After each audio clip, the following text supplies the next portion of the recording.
Hello everyone. पैसा, ये सबको पता है, छोटे-छोटे बच्चों को भी पता है कि पैसा क्या होता है, मनी क्या होती है, उसकी क्या इम्पोर्टेंस होती है। ये तो सबको पता है कि पैसे की वैल्यू होती है, लेकिन क्या आपको ये पता है कि पैसे की डिवैल्यूएशन भी हो रही है और वो क्यों हो रही है, उसके पीछे क्या रीज़न्स है? आइए इस वीडियो में डिस्कस करते हैं। Hello sir, welcome to the video. Hello Neha. Sir, hello जैसा कि व्यूअर्स। हम देख रहे हैं कि टाइम बाय टाइम जैसे टाइम बीतता जा रहा है, अगर हम एक सिंपल सा 1 लीटर दूध की बात करें, तो आज से 10 साल पहले या 20 साल पहले 1 लीटर दूध की वैल्यू 10, 20, 25 रुपए थी, जो कि आज की डेट में 70 टू 80 रुपीज़ आ गई है। तो लोगों को पता है कि हाँ, हमें ये पैसा चाहिए, लेकिन ये पैसा टाइम बाय टाइम कितना चाहिए हमें, वो कैसे हम पता लगाएँ और ये क्या होता है सर मनी डिवैल्यूएशन? देखिए, मनी डिवैल्यूएशन का साफ एग्जांपल हम अपने लाइफ से ले सकते हैं।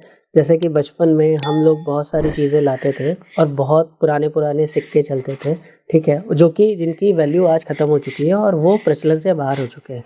जैसे कि हमने ये एक इमेज बनाई है जिसमें कि हमने दिखाया है कि देखिए सन 1700 में चलते थे जो जिसमें उर्दू लिखी हुई है, मुगलों के ज़माने के ये कॉइन्स हैं। उस समय इनकी वैल्यूएशन थी, लेकिन जब तक आज़ादी के टाइम तक ये सिक्के आए, तब तक इनकी वैल्यू ख़त्म हो चुकी थी। उसके बाद में फिर एक-एक के पैसे चलते थे, एक-एक पैसे के जो कॉइन्स सेकंड रो में लगे हुए हैं, वो सारे 1 पैसे के कॉइन्स हैं और वो सारे चलते थे। और हम लोगों ने अपनी लाइफ़ साइकिल में नहीं देखा, हम लोगों के पिताजी इनको यूज़ किया करते थे। उसके बाद में 2 पैसे, 3 पैसे, मैंने अपनी लाइफ़ साइकिल में 5 पैसे का यूसेज किया है। तब हम 5 पैसे से बहुत सारी चीज़ें ला सकते थे, जैसे कि मुझे बचपन में ध्यान है कि 5 पैसे में हमें 5 टॉफ़ियाँ मिल जाती थी। इसके अलावा हम और भी घर की चीज़ें ला सकते थे, जैसे सब्ज़ी मंडी में जाते थे, तो सब्ज़ी मंडी में भी 5 पैसे का सिक्का चल जाता था, ठीक है? 10 पैसे से हम राशन ला सकते थे उस समय। 20 पैसे से हम और बहुत सारी चीज़ें ला सकते थे, जैसे कि दूध की थैली की आप बात कर रहे हो, तो उस समय दूध थैलियों में तो मिलता नहीं था, लेकिन अगर हम कहीं भी डेयरी में जाके दूध लाते थे तो 20-25 पैसे ही लगते थे हमारे 1 लीटर के। तो आप देख रहे हो कि जैसे-जैसे समय बढ़ा वैसे-वैसे महँगाई बढ़ी और महँगाई के साथ-साथ में ये सिक्के प्रचलन से चले गए। इसका मतलब कि आपका पैसा डिवैल्यूएट हो रहा है। मतलब धीमे-धीमे वो पैसे का यूसेज खत्म हो रहा है। जैसे कि आज की डेट में ₹10 की वैल्यू कुछ नहीं है। हम ₹10 ₹20 ऐसे ही यूँ ही खर्च कर देते हैं, अपने बच्चों को दे देते हैं। है ना? और उनसे पूछते भी नहीं हैं कि आप इसका क्या करेंगे? लेकिन अगर आज से 20 साल पहले चले जाएँ तो लोग पूछते थे कि भाई ₹10 अगर कोई बच्चा माँग रहा है तो भाई क्या ज़रूरत ऐसी आन पड़ी जो तुम्हें ₹10 का रिक्वायरमेंट है? क्या करना है ₹10 से क्या करोगे? तो ओवरऑल डिवैल्यूएट कर रहा है टाइम पैसे को। जैसे-जैसे हम टाइम में आगे जा रहे हैं वैसे-वैसे पैसा अपना डिवैल्यूएट हो रहा है। इतने सारे नोट्स लगे हुए हैं, ₹1 के नोट्स आजकल हम यूज़ करते हैं क्या? ₹2 का नोट यूज़ करते हैं क्या? ₹5 का नोट कभी यूज़ करते हैं क्या? ये ₹10 ₹20 ये सब यूसेज में हैं, बट द थिंग इज़ कि ये भी टाइम आने पे डिवैल्यूएट हो जाएँगे और आगे आने वाले टाइम में इनकी भी वैल्यू ख़त्म हो जाएगी। जैसे कि आज मैं ये कहूँ कि भाई अगर हम लोग कहीं पे डिनर करने जाते हैं, तो अगर 2 लोग डिनर करने जा रहे हैं तो एक ₹500 के नोट की रिक्वायरमेंट है। लेकिन आज से 5 साल पहले अगर आप जाते थे और सोचते थे कि ₹500 खर्च करने, तो 500 का नोट नहीं तुड़वाते थे। क्यों? अगर हमने तोड़ दिया तो खर्च हो जाएगा। लेकिन आज क्या है? आज तो हमें ये स्पेंड करना ही करना है। अगर हमें कहीं जाना है, कहीं डिनर करना है या कहीं लंच भी करना है, तो ये ₹500 लग ही जाएँगे 2 लोगों में। उस टाइम पे सर ऐसा होता था कि 500 1000 सुनना भी अपने आप में बहुत हाँ, बड़ा अमाउंट लगता था, जो कि आज की एग्ज़ैक्ट डेट में बहुत नॉर्मल लगता है। मतलब वो बच्चों को भी हम एज़ अ पॉकेट मनी दे देते हैं। जब मैं स्कूल में था, तो जो पिकनिक्स वगैरह जाती थी, तो उस समय पे पिकनिक्स के लिए 5-10 रुपए इकट्ठे हुआ करते थे पर पर्सन। आज की डेट में मेरे बच्चे जब जाते हैं, तो वो ₹500 लेके जी, जाते हैं बिल्कुल सर। पिकनिक के लिए। तो कम से कम एक पिकनिक में जाने का एक्सपेंस एक बच्चे के लिए ₹500 है आज की डेट में। तो आप देख रहे हैं कि जैसे-जैसे टाइम बढ़ रहा है, वैसे-वैसे मनी डिवैल्यूएट हो रहा है। तो सर इसके क्या फैक्टर्स हैं? ऐसा क्यों हो रहा है कि पैसा तो वही है, लेकिन वो धीरे-धीरे उसकी वैल्यू खत्म होती जा रही है? इसका सबसे बड़ा फैक्टर होता है इन्फ्लेशन, महँगाई दर, जिसे महँगाई दर कहा जाता है। इन्फ्लेशन क्या करती है कि जैसे-जैसे आप समय के साथ में आगे बढ़ रहे हैं, वैसे-वैसे चीज़ों के प्राइसेस बढ़ रहे हैं। अगर मान लीजिए आज कोई चीज़ ₹100 की मिल रही है, तो वो आज की डेट में ही अगले साल ₹110 की मिलती है, तो हम ऐसा कह सकते हैं कि उस पर्टिकुलर चीज़ में 10% का इन्फ्लेशन या 10% की महँगाई दर है। तो ये ओवरऑल अगर पूरे इंडिया की बात करूँ तो आज की डेट में जो इन्फ्लेशन का मेज़रमेंट चल रहा है वो लगभग 6 से 6.5% आ रहा है, ठीक है।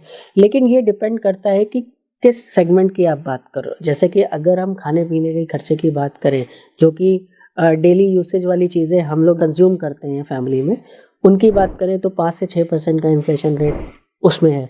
अगर हम पढ़ाई की बात करें तो 10% का इन्फ्लेशन रेट है एजुकेशन पे। अगर हम मेडिसिन्स का बात करें तो 15% का इन्फ्लेशन रेट है। तो ये डिपेंड करता है कि कौन-सा खर्चा है, किस टाइप का खर्चा है और उसमें किस तरीके की महँगाई दर लग रही है। तो ओवरऑल अगर हम पूरे इंडिया में बात करें कि आज की डेट में एक एवरेज इन्फ्लेशन को हम अगर पकड़ के चलें तो वो लगभग 8% की इन्फ्लेशन अ, बैठती है। मतलब आपको आज जिस स्टैंडर्ड से आप रह रहे हो, उसमें अगर आपको ₹100 लग रहे हैं, तो उसी सेम स्टैंडर्ड पे आपको रहने के लिए अगले साल ₹108 खर्चने हैं। इसी वजह से आपका पैसा डिवैल्यूएट हो रहा है।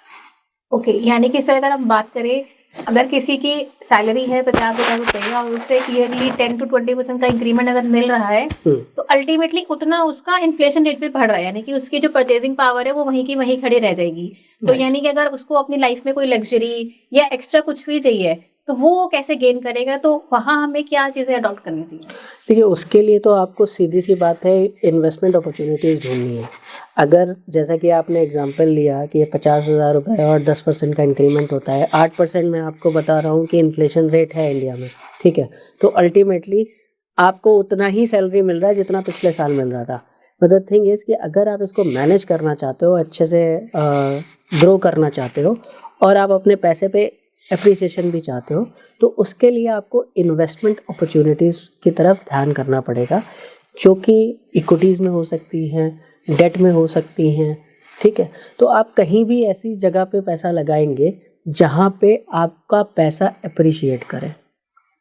अब जैसे कि अगर मैं डेट की बात करूँ, तो डेट में क्या होता है कि FD is the best thing in debt, ठीक है? आप एफडी में पैसा लगाते हो, तो वो क्या करेगा कि जितना इन्फ्लेशन रेट इंडिया में चल रहा होगा, उतना ही एफडी का रिटर्न भी आएगा। आज की डेट में 6.5 से 7% के बीच में एफडी का रेट है और लगभग उतना ही इन्फ्लेशन रेट है। तो आपका पैसा उतना ही रहेगा उसमें। लेकिन अगर आपको पैसे में ग्रोथ चाहिए, आपको डिवैल्यूएशन नहीं चाहिए, ये तो आ गई पैरेलल चीज़ें। डेट में आप पैसा अगर लगा रहे हो, तो आपका पैसा पैरेलल रहेगा।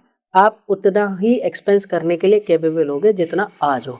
लेकिन अगर आपको उससे ज़्यादा अच्छी चीज़ें खरीदनी है या अपने लाइफ़स्टाइल को अपग्रेड करना है, तो आपको इक्विटीज़ में जाना पड़ेगा। इक्विटीज़ में क्या होगा, आपका जो रिटर्न होगा, वो इन्फ्लेशन को बीट करेगा और कुछ एक्स्ट्रा अल्फ़ा जनरेट करके आपको देगा। जी, तो सर जैसे कि आपने सारा बताया कि मनी डिवैल्यूएशन क्या होता है, क्या फैक्टर्स हैं उसके और उसे हम क्या मेजर्स अपना सकते हैं जिसकी वजह से हमारा जो आज का पैसा है वो सिर्फ एक्सपेंसेस के लिए ही ना बचे और भी हमारी लाइफ की कोई लग्जरी है या हमें कोई प्लानिंग करनी है, अपने खुद के रिटायरमेंट के लिए हमें कुछ बचाना है, तो हमें इन्वेस्टमेंट ऑप्शंस ढूँढने हैं और वो भी ऑप्शंस ऐसे ढूँढने हैं जो आपको एटलीस्ट जो भी इन्फ्लेशन रेट है उससे डबल का रिटर्न आपको जनरेट करके दे, तभी आप अपनी लाइफ में और चीज़ों को अचीव कर सकते हैं। आई होप आपको हमारा वीडियो अच्छा लगा होगा। आप हमें लाइक, शेयर, सब्सक्राइब करें। हम ऐसे videos every Wednesday and Saturday upload करते हैं हमारे सभी सोशल मीडिया प्लेटफॉर्म्स पे। और अगर आप चाहते हैं हम किसी टॉपिक पे वीडियो बनाएं तो आप हमें वो टॉपिक शेयर कर सकते हैं, हम कोशिश करेंगे। इस वीडियो में इतना ही, मिलते हैं अगली वीडियो में। तब तक के लिए invest wise, watch it rise. Thank you for watching.